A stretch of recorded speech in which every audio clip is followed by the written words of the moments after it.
Saviez-vous que Half-Life a failli détruire Valve avant même sa sortie? Pendant 4 ans de développement, Gabe Newell était obsédé par la perfection.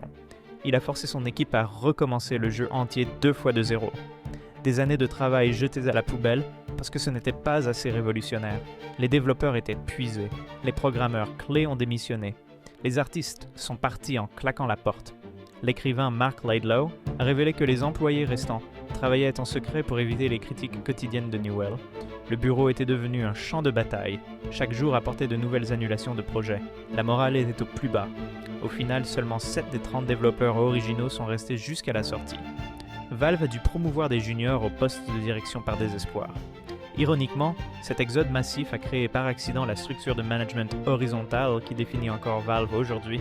Half-Life est devenu un chef-d'œuvre, mais au prix de presque détruire l'équipe qui l'a créé.